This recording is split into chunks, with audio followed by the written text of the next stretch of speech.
Hello students, मैं हरेंद्र प्रताप सिंह आप सभी लोगों का अपने इस एजुकेशनल चैनल पर स्वागत करता हूं।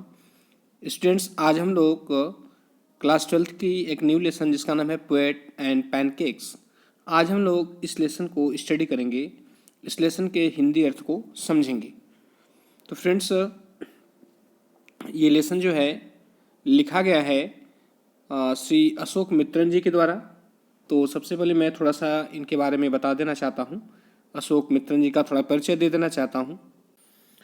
देखिए, अशोक मित्रन जी का जो जन्म था वो 22 सितंबर 1931 को हुआ था और उनकी डेथ जो है 23 मार्च 2017 को होती है। यह एक प्रसिद्ध तमिल लेखक और साहित्य अकादमी विजेता थी। वह उन कुछ लेखकों में से एक थे जिन्होंने तमिल और अंग्रेजी दोनों भाषाओं में धारा प्रवाह लिखा था। अपने 6 डिकेड के कैरियर में, अपने 6 दशकों के कैरियर में उन्होंने कई मुद्दों पर 8 उपन्यास और सैकड़ों लघु कथाएं लिखी उन्होंने। और उन्होंने जो है अपने करियर के जो शुरुआती साल थे उन्होंने चेन्नई के मशहूर जेमिनी स्टूडियो में बिताए। यद्यपि उन्हें समाचार पत्रों के लेखों को काटने और चिपकाने का लिपिकी कार्य सौंपा गया था। उन्हें केवल इतना कार्य सौंपा गया कि आपको जो है समाचार पत्रों के लेखों को काटना है और उसको चिपकाना है। लेकिन उन्होंने जेमिनी स्टूडियो की कार्यप्रणाली के बारे में बहुत कुछ सीखा, जिससे उन्होंने अपनी आत्मकथा पुस्तक, उनकी आत्मकथा जो थी उस पुस्तक का नाम था माई ईयर्स विद बॉस, में उन्होंने बड़े विनोदी रूप में इसको दर्शाया है। ये रहा राइटर के बारे में। थोड़ा सा लेसन के बारे में हल्की से जानकारी देता हूँ, फिर उसके बाद डिटेल से हम लोग लेसन को स्टडी करेंगे। इसमें क्या है कि ये जो जेमिनी स्टूडियो था वो यह 1940 में मद्रास में स्थापित किया गया था और यह जेमिनी स्टूडियो भारत के अग्रणी और प्रभावशाली फिल्म निर्माता संगठनों में से एक था। यह जो जेमिनी स्टूडियो था यह भारत के अग्रणी और प्रभावशाली फिल्म निर्माता संगठनों में से एक था। यह जो है प्रतिभाशाली एस.एन. वासन द्वारा इसको 1940 में स्थापित किया गया था और इस स्टूडियो में 600 से अधिक लोग थे और इस स्टूडियो ने तमिलनाडु और अन्य दक्षिण भारतीय राज्यों के लिए फिल्में बनाई। और इसमें जो पैनकेक शब्द यूज है, ये पैनकेक जो है जेमिनी स्टूडियो द्वारा उपयोग की जाने वाली एक मेकअप सामग्री थी।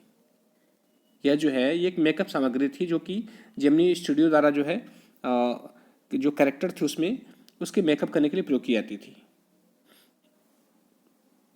और इस लेसन में उन्होंने हर एक काम करने वाले हर एक प्रमुख पात्रों के बारे में बड़े अच्छे से विस्तार से उन्होंने बताया है। तो आइए स्टूडेंट्स, हम लोग बिना समय गवाए शुरू करते हैं, लेसन को डीपली स्टडी करते हैं। देखिए, लेसन की स्टार्टिंग यहाँ से है, ठीक है। तो इसमें कह रहा है कि pancake was the brand name of the make material that Gemini studio bot in truck loads. इसमें क्या कह रहा है कि जो पैनकेक था वह एक ब्रांड नेम था। किसका ब्रांड नेम था? मेकअप मटेरियल का, मेकअप सामग्री का वह एक ब्रांड नेम था। दैट जिसे जेमिनी स्टूडियो जो है बॉट इन ट्रक लोड, मतलब इससे एक ट्रक भर के इसको खरीदा करता था। मतलब काफ़ी मात्रा में ये पैनकेक नाम का जो मेकअप था, ये एक ब्रांड था, उससे जो है वो ट्रक भर भर के खरीदा करता था। मतलब काफ़ी मात्रा में खरीदा करता था क्योंकि इसका काफ़ी यूज हुआ करता था। नेक्स्ट कह रहा है कि Greta Garbo must have used it. Greta Garbo ने इसको प्रयोग किया होगा। गीता गर्बो जो है ये उस एक्टर का नाम है जो फिल्मों में काम किया करती थी। तो वही कह रहा है कि गीता गर्बो ने इसको सुना होगा। Miss Gohar must have used it. Miss Gohar ने इसको प्रयोग किया होगा। Vyjayanthimala must also have used it. Vyjayanthimala ने भी इसको यूज किया होगा। But Rati Agnihotri may not have even heard of it. लेकिन रति अग्निहोत्री ने इसके बारे में सुना भी नहीं होगा। The makeup department of the Gemini Studios was in the upstairs of a building. इसमें कह रहा है कि जो जेमिनी स्टूडियो का जो मेकअप डिपार्टमेंट था वो कहाँ था? वो था वो बिल्डिंग के उस इमारत की ऊपरी मंजिल पर था। That was believe to have been Robert Clive's stable. जैसे और उसे जो मेकअप डिपार्टमेंट था उसे ऐसा माना जाता था कि वो रॉबर्ट क्लाइव का जो है वो रेजिडेंट्स रहा था, मतलब वो निवास स्थान रहा है। मेरा कहने का मतलब है कि घोड़ों का निवास स्थान, और घोड़ों के निवास स्थान को क्या बोलते हैं? घोड़े के निवास स्थान को अस्तबल बोलते हैं। ठीक है, एक बार मैं फिर से उसको बता देता हूँ कि the makeup department of the Gemini studio का जो मेकअप डिपार्टमेंट था was in the upstairs of building के ऊपरी मंजिल पर था। दैट वॉज बिलीव्ड, जिसके बारे में ऐसा माना जाता था कि to have been Robert Clive stable, कि वह जो है रॉबर्ट क्लाइव का अस्तबल था। अस्तबल किसे बोलते हैं? जहाँ पे घोड़े रहते हैं, घोड़ों को रखा जाता है। अ डजन अदर बिल्डिंग्स, करा कि 1 दर्जन दूसरी इमारतें इन द सिटी, करा कि 1 dozen other building in the city, 1 दर्जन दूसरी इमारतें शहर में, या शहर में 1 दर्जन दूसरी इमारतें are said to have been his residence, ऐसा कहा जाता है कि उसका निवास स्थान रह चुकी हैं। फॉर दिस ब्रीफ लाइफ, अपने इस संक्षिप्त जीवन में, and an even briefer stay in Madras, और इससे भी कम मद्रास में अपने ठहराव के दौरान, Robert Clive seems to have done a lot of moving. Robert Clive जो है काफ़ी समय तक मूव करता रहा, मतलब वो भ्रमण ही करता रहा, यहाँ वहाँ घूमता ही रहा। बिसाइड्स फाइटिंग सम इम्पॉसिबल बैटल, कह रहा है कि बिसाइड्स सिवा, अतिरिक्त, बिसाइड्स मतलब अतिरिक्त, कह रहा है बिसाइड्स फाइटिंग, अतिरिक्त लड़ने की, क्या लड़ने की? सम इम्पॉसिबल बैटल, कुछ असंभव लड़ाइयाँ, इन remote corner of India, Bharat के सुदूर सुदूर कोनों में, एंड मैरिंग अ मेडन, और एक कुंवारी से विवाह, और उसने एक कुंवारी से विवाह किया, इन सेंट मैरी चर्च, कहाँ विवाह किया? सेंट मैरी चर्च में। और ये सेंट मैरी चर्च कहाँ था? इन फोर्ट सेंट जॉर्ज इन मद्रास, मद्रास में सेंट जॉर्ज किले में। देखिए, इसमें ये कहना चाह रहा है कि भारत के सुदूरवर्ती कोनों में असंभव लड़ाइयाँ लड़ी उसने अपने छोटे जीवन, और मद्रास में उससे भी संक्षिप्त ठहराव के दौरान लगता है कि रॉबर्ट क्लाइव ने बहुत निवास स्थानों को बदला होगा। मद्रास के सेंट जॉर्ज के किले की सेंट मैरी चर्च में एक सुकुमारी से उसने विवाह किया। फिर कह रहा है कि the makeup room had the look of a hair cutting salon. कह रहा है कि जो मेकअप रूम था उसका लुक कैसा था? उसका लुक जो है हेयर कटिंग सैलून की भांति था, बाल काटने वाले सैलून की भांति जो है उसका लुक था, उसका स्वरूप था। With lights at all angles, जहाँ पर हर कोणों पर लाइटें थीं।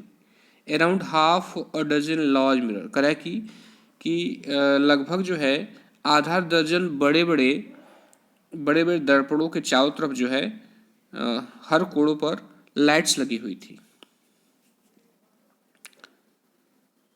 दे were all in incandescent lights, रहा कि वे सभी लाइटें जो थी वो कैसी लाइटें थी? इनकैंडेसेंट लाइट, मतलब एक ताप दीप्त लाइटें थी। ताप मतलब बहुत अधिक ताप निकालने वाली लाइटें थी। सो यू कैन इमेजिन, करा कि इस प्रकार आप इमेजिन कर सकते हैं, कल्पना कर सकते हैं। किसकी कल्पना कर सकते हैं? The fiery misery of those subjected to makeup, the fiery misery, उस उस आग के दुख को आप दोस्त उन लोगों के सब्जेक्ट टू मेकअप, जिनका मेकअप किया जाता था। इसका कहने का मतलब ये है कि आधा दर्जन लाइटें, आधा दर्जन दर्पण होते थे उस जेमिनी स्टूडियो में, और उसके हर तरफ जो है हर कोणों पर लाइट लगी हुई थी, और जो इससे बहुत ताप निकलता था। तो जो व्यक्ति वहाँ पर मेकअप करवाता था उसको बहुत कष्ट झेलना पड़ता था, उस ताप को सहन करना पड़ता था। The makeup department was first headed by a Bengali, कह रहा है ये जो मेकअप डिपार्टमेंट था सबसे पहले ये इसको एक बंगाली के द्वारा इसको संचालित किया जाता था। Who became too big for studio and left, कह रहा है कि जो कि एक स्टूडियो की अपेक्षा काफ़ी जो है काफ़ी बड़ा हो गया, और एंड लेफ्ट, और उसने स्टूडियो को छोड़ दिया। उसका कहने का मतलब कि उसकी हैसियत जो थी काफ़ी बड़ी हो गई और उसने स्टूडियो को छोड़ दिया। He was succeeded by a Maharashtrian who was assisted by a Dharwad Kannadiga, कह रहा है कि ही वॉज सक्सीडेड, फिर उसके बाद जो उसका उत्तराधिकारी बना उस मेकअप डिपार्टमेंट का करे, वो कौन था, एक महाराष्ट्रियन था।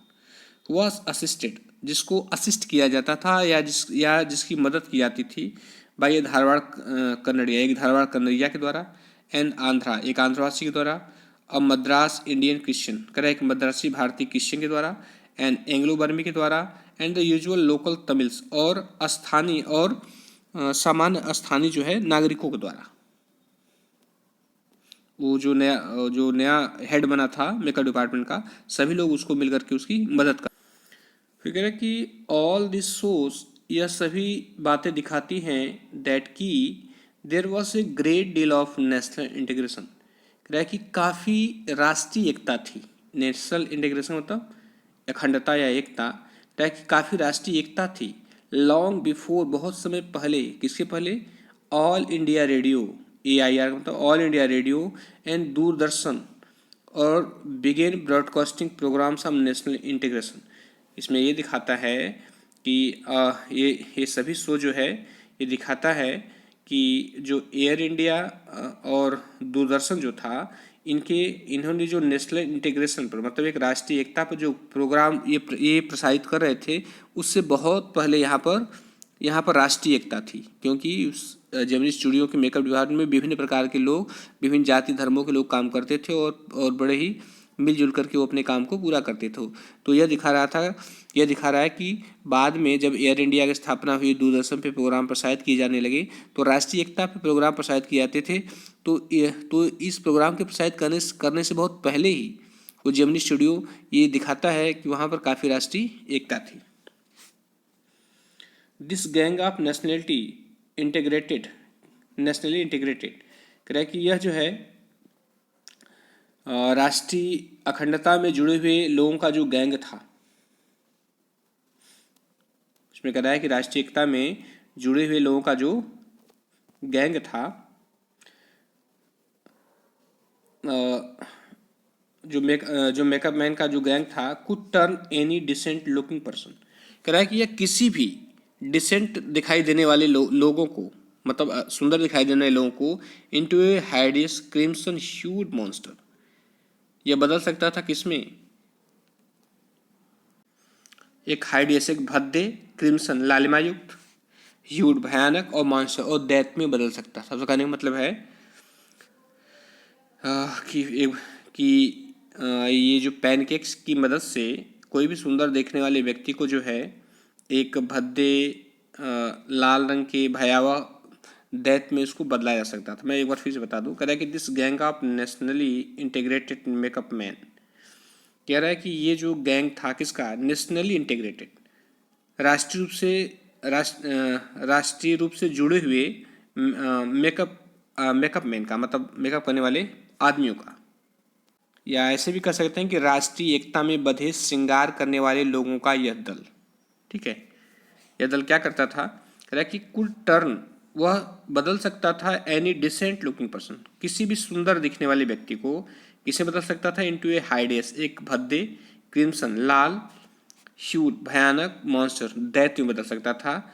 और किसकी मदद से, कह रहा है with the help of truck loads of pancake, मतलब ढेर सारे पैनकेक की मदद से, and A number of other, और ढेर सारी दूसरी locally made potions and lotion, कह रहा है कि और दूसरी जो है जो लोकल स्तर पर क्रीम और द्रव के द्वारा, cream other locally made potions and lotion, कह रहा है कि दूसरी जो है क्रीम और द्रवों के द्वारा, लोशन के द्वारा और पैनकेक का मदद से जो है किसी भी भले इंसान को वो बदला जा सकता था, किसमें, एक भद्दे पुरुष में या भद्दे व्यक्ति में।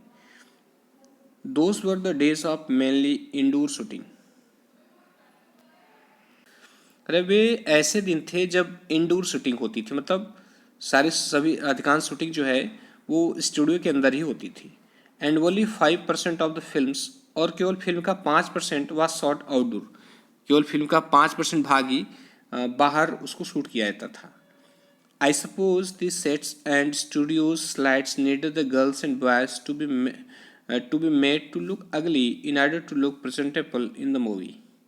इसमें कह रहा है क्या, सपोज मैं मानता हूँ कि दी सेट्स एंड स्टूडियोज, कि जो सेट होता था और जो स्टूडियो होता था, स्टूडियो लाइट्स होती थी, needed the girls and boys, कि उसे जो है ऐसे लड़के लड़कियों की आवश्यकता थी to be made to look ugly, जिससे भद्दा दिखाया जा सके या जिसे भद्दा बनाया जा सके, in order to look presentable in the movie, जिससे कि वह जो है उस मूवी में, उस फिल्म में जो है वो प्रेजेंटेबल दिख सकें, अर्थात दर्शनीय दिख सकें, मतलब सुंदर दिख सके, ऐसे भी कह सकते कि वो कहना ये चाह रहा है कि मुझे लगता है कि फिल्म में जो है प्रेजेंटेबल देखने के लिए, अर्थात दर्शनीय दिखने के लिए, इसके लिए सेट और स्टूडियो के प्रकाश में लड़कियों तथा लड़कों को भद्दा बनाने की जरूरत होती थी, अर्थात उसका कहने का मतलब यह है कि भद्दे श्रृंगार के बाद जो है वे फिल्म में सुंदर दिख जाते थे।